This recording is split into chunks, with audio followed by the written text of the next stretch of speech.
హిందూ ధర్మాన్ని నాశనం చేయాలి. ఎలా? వారి అస్తిత్వాన్ని నాశనం చేశాం, నాస్తికవాదాన్ని బలపరిచాం. ఇంకా ఎలా? గ్రంథాలను వక్రీకరించాం, కొత్త గ్రంథాలను సృష్టించాం.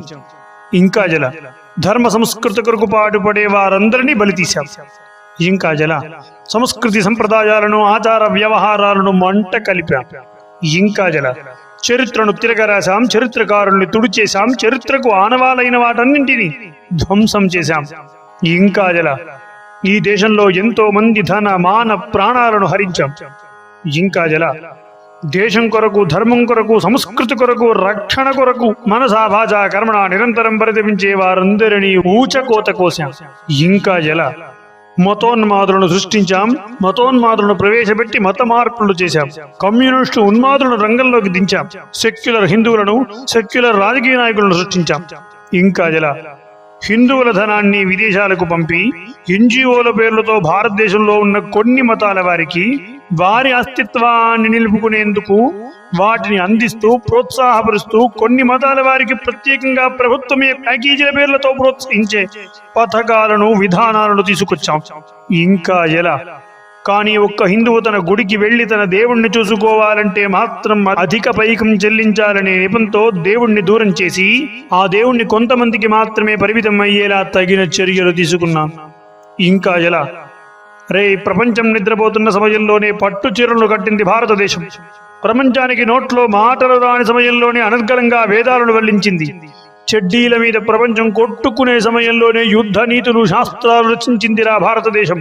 ప్రపంచం ఒంటి మీద బట్టలు కూడా లేని కాలంలోనే పట్టు చీరలు కట్టి నెట్టిన కిరీటం పెట్టి శోభిల్లిందిరా భారతదేశం. దాన్ని నాశనం చేయాలంటే దానికి మూలం ధర్మం, ధర్మానికి మూలం జ్ఞానం అని తెలుసుకున్నాం. దాన్ని దూరం చేయాలనే నిపంతో బయలుదేరి వచ్చాం. భవతి భిక్షాందేహి అంటే ఒక్క పూట అన్నం దొరుకుతుందో దొరకదో కానీ జ్ఞానం కావాలంటే మాత్రం 3 పూటలా భోజనం పెట్టి మరి జ్ఞానాన్ని బోధించే గురువులు, గురుకులాలను చరిత్రలో కూడా లేకుండా చేశాం. ధర్మాన్ని బోధించే నలంద విశ్వవిద్యాలయాల్లాంటి వాటన్నింటినీ నాశనం చేశాం.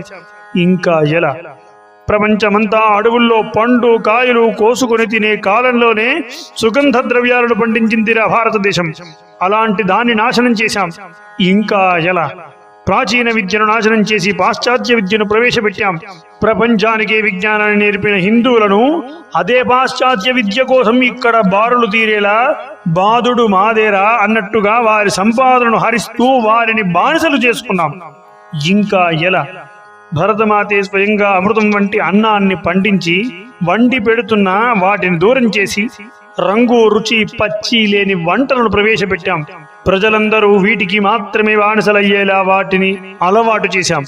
ఇంకా జల జూదాలు, వ్యసనాలు, మందులు, డ్రగ్స్ ఇలా అనేకమైన దుర్మార్గాలు వేసి యువతను ఆ దారిలో వెళ్లేలా యువత దారిని మరలించాం.